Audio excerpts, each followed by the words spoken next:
Here to state and share with all of you, in opposition to this motion, is that this opposition comes from an Indian patriot who believes in one book of India, that is, this is the Constitution of India. Religions may have various books of theirs, but for Indian patriots, there's only one book.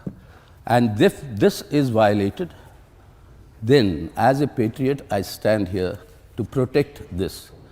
I have taken an oath on this twice to enter the parliament to be a lawmaker, to safeguard and protect and implement this constitution. Now that is being violated in Kashmir. And that is where my opposition comes from. So opposition here does not mean that we are anti-national. Opposition means that we are extremely patriotic. We want our nation to be a secular democratic republic. And that character cannot be allowed to change. That is my opening comment to make here. Secondly, I wish participating in this debate would be somebody from Kashmir. I would have wanted my leader from Kashmir, Yusuf Tarigami, to come here, but he is under house arrest. He is under house arrest, detained even today. All the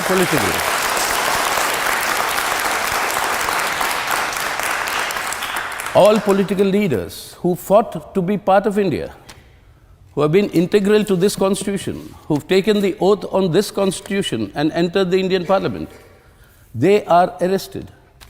They cannot move today. And this is something that is a violation of democracy, and this is something that is not permissible. It's 3 months now, almost. There's no public transport there. The shops remain closed. The schools and colleges are open technically, no students or teachers. The hospitals, shortage of medicines. If this is human rights, then I'm sorry, this is not the sort of integration that this constitution promises. And that is a violation there.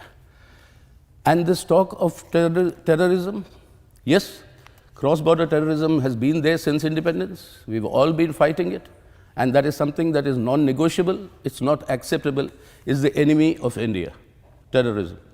That will be fought. But who are the people today incarcerated? Muhammad Yusuf Tarigami, my party leader. For 24 years, he's been elected from a district which has been designated by the government of India as the worst terrorist-prone district in India. He has fought the terrorists there, got the people's support, and got elected. He is under house arrest. 4 times there was a terrorist attacks on his life. He survived, but his family members lost their lives. His security lost their lives.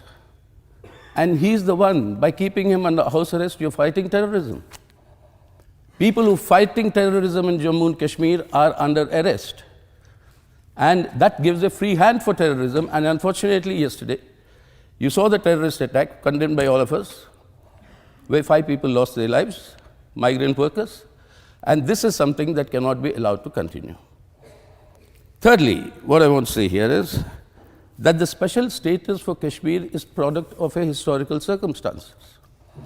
Now, those historical circumstances, when all the princely states were asked to join the Union of India or Pakistan, 3 of them chose not to join either: Hyderabad, Junagadh, and J&K.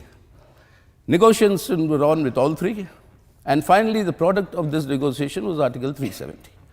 This Article 370 is something that emerged out of those negotiations. It was temporary.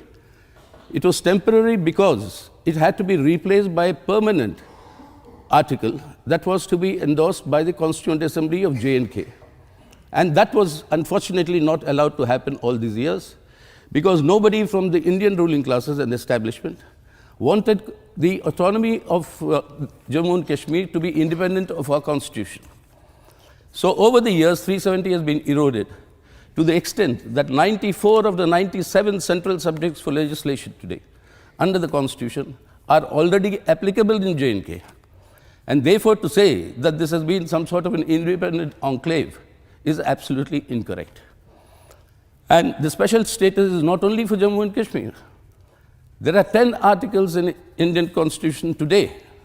Article 371, Article 371A to I, all of them give special status to more than 12 states of India.